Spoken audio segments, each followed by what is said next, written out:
Paz do Senhor, nós vamos fazer um estudo bíblico de Gênesis a Apocalipse. Espero que vocês estejam com a gente. A tradução que foi escolhida é a nova tradução na linguagem de hoje, porque ela é simples de entender. Você faz uma oração? Tá. Pede para Deus guardar a palavra dele nos nossos corações. Deus guarda a palavra no nosso coração. Em nome de Yeshua. Em nome de Yeshua. Amém. Amém. Esse primeiro estudo se encontra no livro de Gênesis. Gênesis vem da palavra Gênesis, fonte de vida, nascimento, origem. No começo, Deus criou os céus e a terra. A terra era um vazio, sem nenhum ser vivente, e estava coberta por um mar profundo. A escuridão cobria o mar, e o Espírito de Deus se movia por cima da água. O Espírito de Deus se movia por aqui. Ele criou os céus e a terra juntos, e ele andava pela terra também. Então Deus disse que haja luz, e a luz começou a existir. Deus criou a luz no falar. Deus viu que a luz era boa e a separou da escuridão.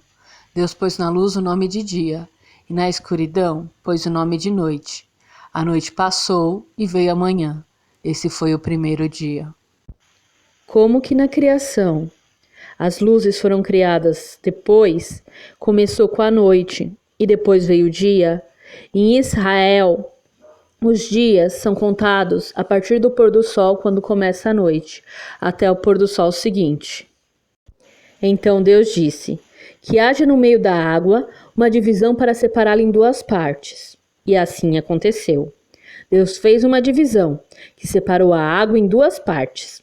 Uma parte ficou do lado de baixo da divisão e a outra parte do lado de cima. Nessa divisão, Deus pôs o nome de céu. A noite passou e veio a manhã. Esse foi o segundo dia. Aí Deus disse que a água que está debaixo do céu se ajunte num só lugar, a fim de que apareça a terra seca. E assim aconteceu. Deus pôs na parte seca o nome de terra, e nas águas que se haviam ajuntado, ele pôs o nome de mares. E Deus viu que o que havia feito era bom. Em seguida, ele disse que a terra produza todo tipo de vegetais, isto é, plantas que deem sementes e árvores que deem frutas. E assim aconteceu. A terra produziu todo tipo de vegetais, plantas que dão sementes e árvores que dão frutas. E Deus viu que o que havia feito era bom. A noite passou e veio a manhã. Esse foi o terceiro dia. Aqui Deus manda produzir. Ele dá uma ordem para a terra produzir. Ele não manda existir. Então Deus disse que haja luzes no céu para separarem o dia da noite e para marcarem os dias, os anos e as estações. Essas luzes brilharão no céu para iluminar a terra, e assim aconteceu. Deus fez as duas grandes luzes, a maior para governar o dia e a menor para governar a noite.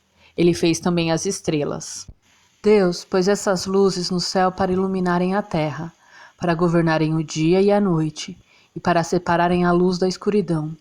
E Deus viu que o que havia feito era bom. A noite passou e veio a manhã. Esse foi o quarto dia. Aqui Deus não dá uma ordem. Deus pôs essas luzes no céu. Depois Deus disse que as águas fiquem cheias de todo tipo de seres vivos e que na terra haja aves que voem no ar. Assim Deus criou os grandes monstros do mar e todas as espécies de seres vivos que em grande quantidade se movem nas águas, e criou também todas as espécies de aves. E Deus viu que o que havia feito era bom. Ele abençoou os seres vivos do mar e disse: aumentem muito em número e encham as águas dos mares, e que as aves se multipliquem na terra.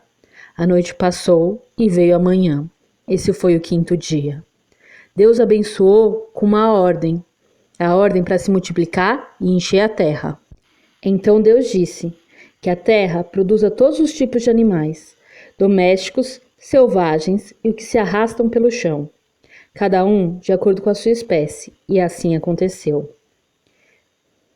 Deus fez os animais, cada um de acordo com a sua espécie, os animais domésticos, os selvagens e os que se arrastam pelo chão.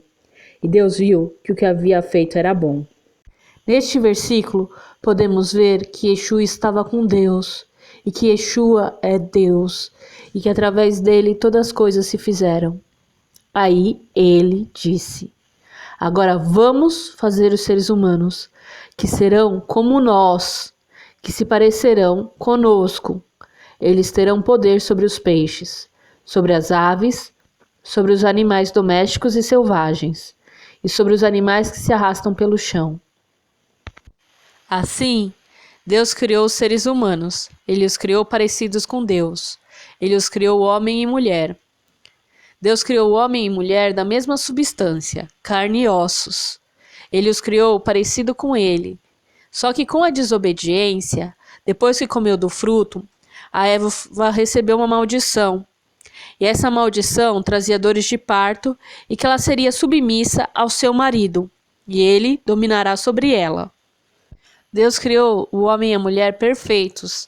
Ele não criou homem com alma de mulher e mulher com alma de homem para ter que fazer cirurgia, se aplicar plástico, ficar tomando medicamento para ser o que não é. Ele criou perfeito. Tanto que o homossexualismo é uma abominação para Deus. Ele não gera filhos. Ele não faz com que Deus seja agraciado dessa forma. Mas apesar do homossexualismo ser uma abominação, o machismo também é, com seu orgulho. Homem que é homem não leva desaforo para casa. Eu sou macho, não vou ficar engolindo sapo. E também com a sua promiscuidade, que são duas coisas que são pecados e que Deus também abomina. E os abençoou dizendo: tenham muitos e muitos filhos, espalhem-se por toda a terra e a dominem. E tenham poder sobre os peixes do mar, sobre as aves que voam no ar e sobre os animais que se arrastam pelo chão. Para vocês se alimentarem, eu lhes dou todas as plantas que produzem sementes e todas as árvores que dão frutas. Inicialmente, Deus não deu a carne para o ser humano se alimentar. Ele dá a carne depois do dilúvio, para Noé e para seus descendentes. Mas, para todos os animais selvagens, para as aves e para os animais que se arrastam pelo chão, dou capim e verduras como alimento. E assim aconteceu. Nas escrituras, inicialmente não se dá fruta aos animais. E Deus viu que tudo o que havia feito era muito bom. A noite passou e veio a manhã. Esse foi o 6º dia. Depois de tudo terminado, ficou muito bom mesmo. No 7º dia, Deus acabou de fazer todas as coisas e descansou de todo o trabalho que havia feito. Então, abençoou o 7º dia e o separou como um dia sagrado, pois nesse dia ele acabou de fazer todas as coisas e descansou. E foi assim que o céu e a terra foram criados.